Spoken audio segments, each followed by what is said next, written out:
Bonjour chers étudiants et bienvenue dans cette nouvelle vidéo consacrée à la mise en place de notre lab.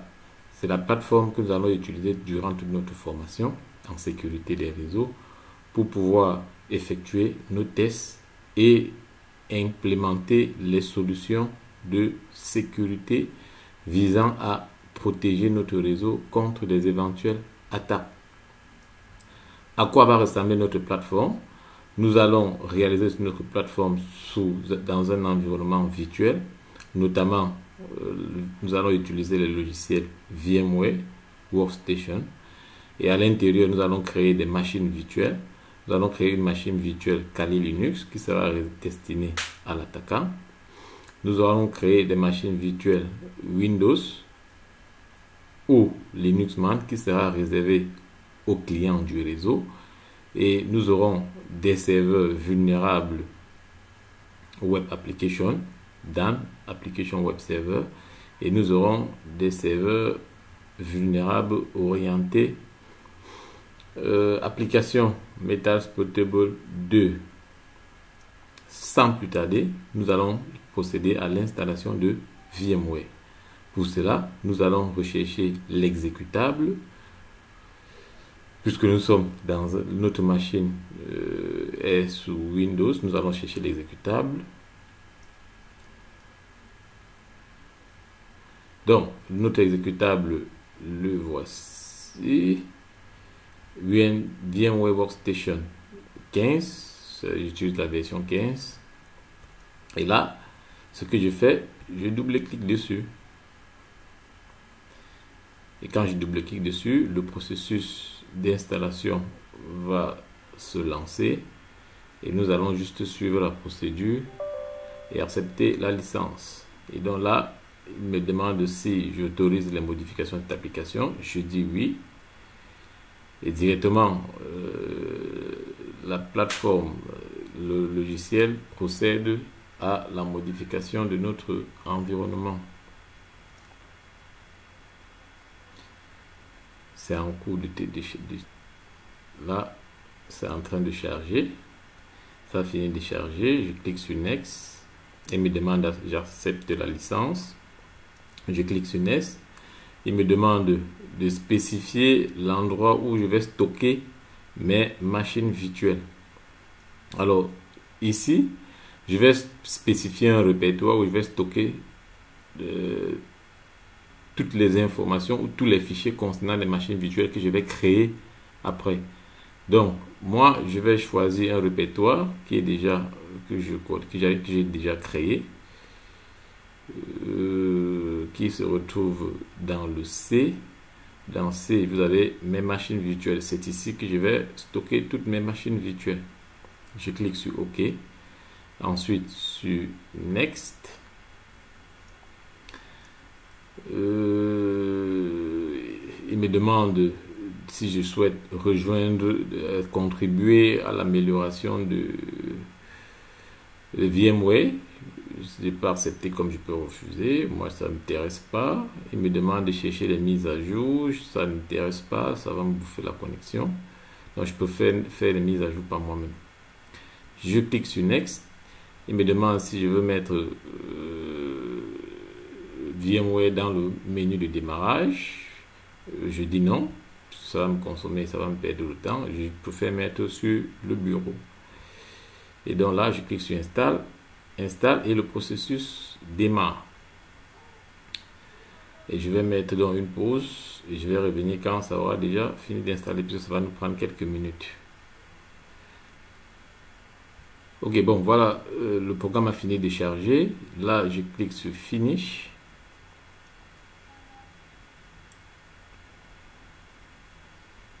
Et là, le programme a fini son installation. Il me faut tout juste lancer l'application. Donc, vous voyez, voici l'icône VMware Workstation Pro. Je double-clique sur l'icône pour l'ouvrir. Et là, il me demande la licence. Et donc, je vais chercher une clé de licence.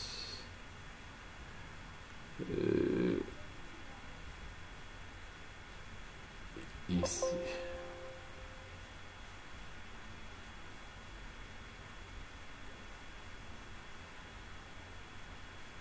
là, j'ai une série de licences qui m'est proposée. Ce que je fais, je copie une licence, par exemple celle-ci, je copie et je colle là, et là je continue. Ok, j'autorise la modification et puis je clique sur finish, et là nous avons notre environnement VMware qui est là et là. Voilà, voilà notre environnement de travail. Et donc nous allons procéder à la création de la machine virtuelle. Nous avons deux manières de créer les machines, plutôt trois manières, et ici nous allons utiliser juste deux manières pour les créer.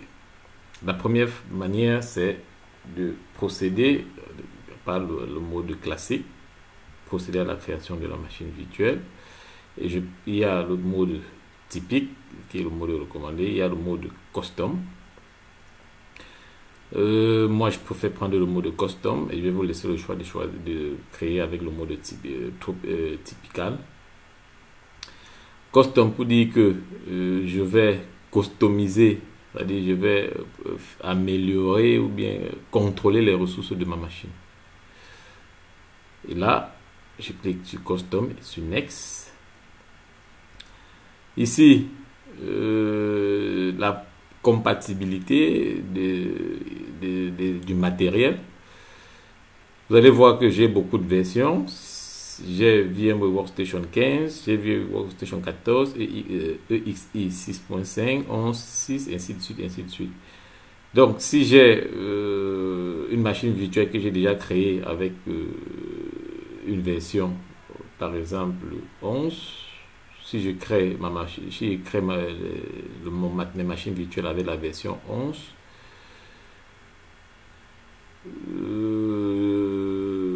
je pourrais rouvrir avec la machine, avec le VMware Workstation 15. Et donc là, comme je travaille avec la version 15 de Workstation, je peux faire sélectionner, je clique sur Next. Là, il me demande d'installer, de spécifier la source du fichier d'installation. Et donc, si j'ai un lecteur, si c'est dans le CD, je vais mettre dans le lecteur. Par contre, si c'est sur un disque, un fichier ISO, je vais cliquer là et je vais sélectionner l'emplacement du fichier ISO. Ou bien, je peux cliquer pour installer plus tard. Donc là, moi j'ai mon fichier ISO. Je sélectionne l'emplacement, le voici. Je clique sur ouvrir. Ensuite, là il n'arrive pas, il n'identifie pas, parce que s'il avait identifié, il devait me permettre d'utiliser l'utilité Easy Install pour pouvoir le faire. Mais là, le système d'exploitation n'est pas identifié dans la machine virtuelle. Donc je clique sur Next. Vous voyez donc que là, il faut que je sélectionne Linux. Et je peux prendre la version d'Ubuntu puisque Linux Mint c'est une version d'Ubuntu. Donc je prends cette version d'Ubuntu. Je clique sur suivant et je donne le nom de la machine virtuelle. Le nom de ma machine virtuelle. Ça pourra être Linux Mint de Ubuntu. Voilà. Je vais spécifier l'emplacement. C'est dans le C. Dans le C, je vais chercher le répertoire que j'avais déjà. Mais voilà. Et donc, je vais stocker ça ici dans Linux. Là, ok. Je clique sur Next. Là, il me demande de customiser. Là, je suis maintenant dans la customisation des ressources. Et donc ici, je peux choisir le type de processeur, soit 2 processeurs, soit 4 processeurs, soit si je prends 8 processeurs, il va me dire que je ne peux pas avoir 8 processeurs parce que ma machine n'est pas à 8 processeurs, ma machine est limitée à 7 processeurs. Donc là, je vais prendre 4 processeurs. Le nombre de cœurs, je laisse un cœur par processeur. Et donc là, je clique sur Next. Là, c'est la taille de la mémoire. Je peux prendre 1 giga ou 2 gigas, ou ça dépendra de moi. Là, je vais laisser à 2 gigas. Voilà. Là, je laisse à 2 gigas. Je clique sur Next. Ici, c'est les paramètres réseau. Soit j'utilise le bridge, soit j'utilise le NAT, soit j'utilise le host only. Donc là, je vais prendre le U. Je vais utiliser le NAT pour permettre à la machine également d'avoir accès à Internet. Les autres paramètres, on le verra. On va voir l'utilisation des autres paramètres dans les prochaines vidéos. Je clique sur Next. Et donc ici, il me demande le type de contrôleur SCSI pour les disques. Moi, je prends toujours la version recommandée. Je clique sur Next. Et le SCSI, c'est un très bon système de gestion de disques. C'est un très bon système de gestion de stockage. Également, ici, je prends SCSI. Ici, donc, il me demande de créer un nouveau disque ou bien d'utiliser un disque existant, ou bien d'utiliser un disque physique qui sera sur la machine. Et donc là, je peux faire créer un nouveau disque. Donc ici, c'est le type d'allocation. Store virtual disk in a single file. Là, c'est pour stocker sur un même fichier, et ainsi de suite. Bon, là, je peux faire créer, faire allouer l'espace de disque maintenant. Ou bien, je stocke sur un fichier qui va être croissant au fur et à mesure.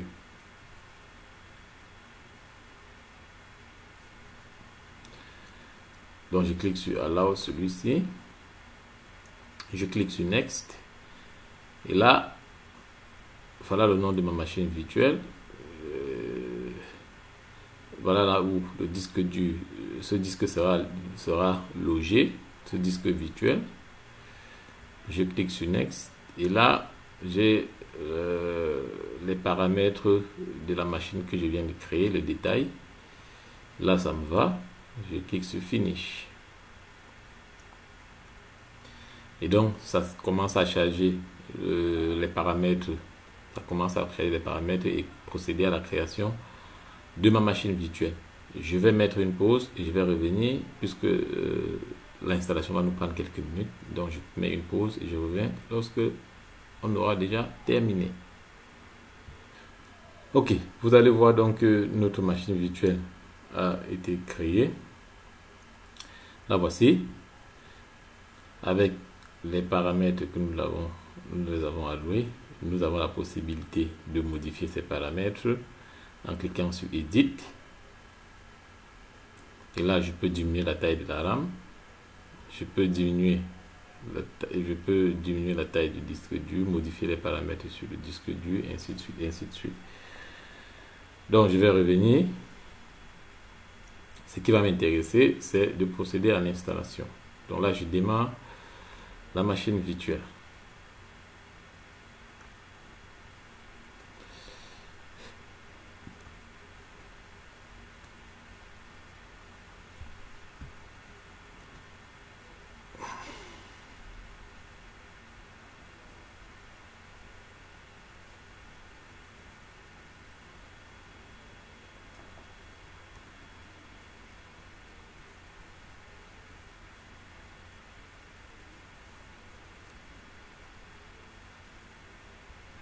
Ok, là l'installation est en cours, en train de se déployer.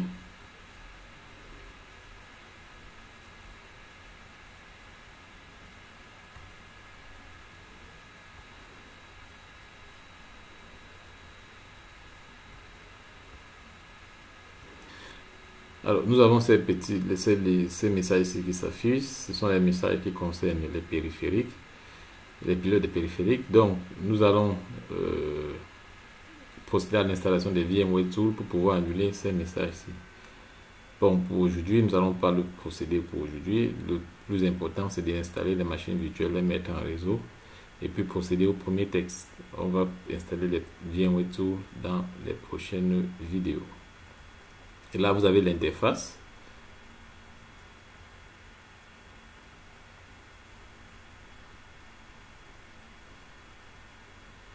Donc, nous avons l'interface de Linux Mint.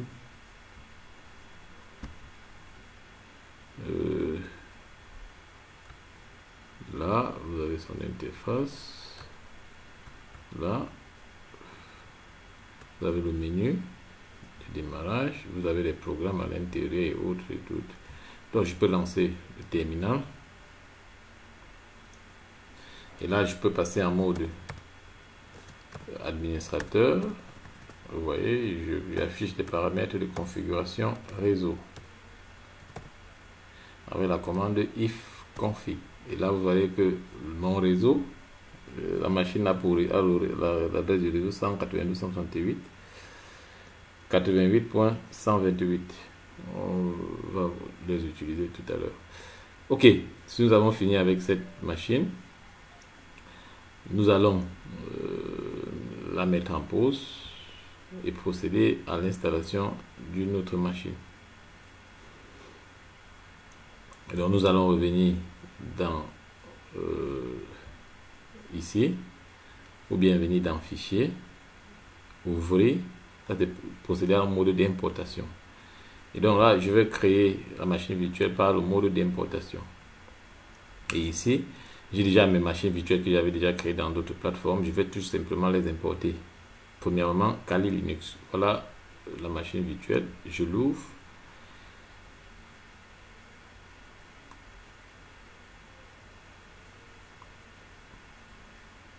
On patiente. Et hop, allez, la machine virtuelle est déjà installée. Il ne manque plus qu'à démarrer. Je vous dis, nous avons la possibilité de customiser les ressources de la machine virtuelle. Donc, je vais démarrer la machine Kali Linux.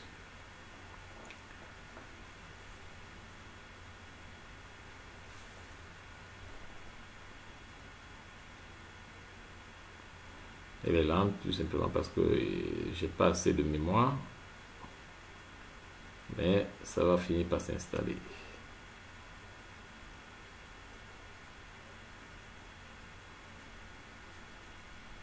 Ma machine virtuelle est en train de s'installer. Le programme d'installation est en cours d'exécution. Donc on va patienter. Et hop, allez, on a fini. L'installation est rapide. Donc on va entrer un mot de passe, Kali, un nom d'utilisateur, Kali. Le mot de passe, Kali. Et nous allons valider.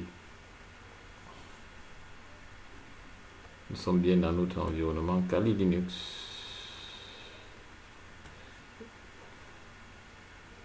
Voilà. Nous avons procédé à l'installation de Kali Linux. Et donc voilà les paramètres avec les outils que nous allons utiliser qui sont bien recensés et bien classés. Nous avons plusieurs outils, Web Application Analyze, Vulnerability, Information Gathering, et ainsi de suite. Tous ces outils sont très bien organisés et nous allons utiliser quelques-unes dans nos simulations. Et donc, je vais procéder à l'installation. Je vais arrêter cette machine. Power off. Même celle-ci, pour que l'installation aille un peu plus vite. Je vais démarrer d'abord. Et puis je vais l'arrêter. Ok. Power off. Ok. Donc, nous allons également procéder à l'installation d'une autre machine virtuelle par l'importation. Et là, nous allons plus importer Kali Linux. Nous allons importer MetalSportable. Hop, elle est là. Je démarre.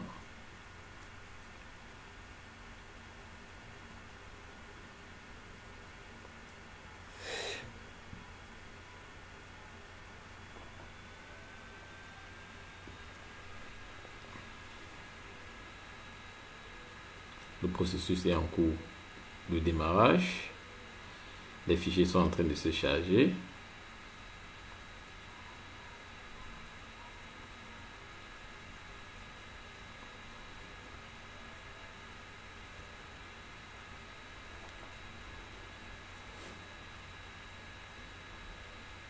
Et hop, c'est fini. Le mot de passe par défaut, c'est MS login. Par défaut, c'est MSF admin.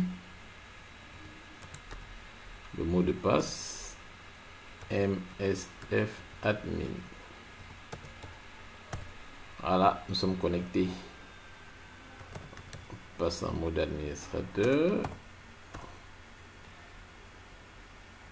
MSF admin. J'ai mal saisi. MSF admin. Voilà, nous sommes en mode administrateur. Là, notre machine, nous avons installé notre environnement. Une machine sur Kali Linux, une machine sur MetaSportable 2, une machine sur Linux Mint, qui est une version d'Ubuntu. Je vous dis à tout de suite pour les premières simulations.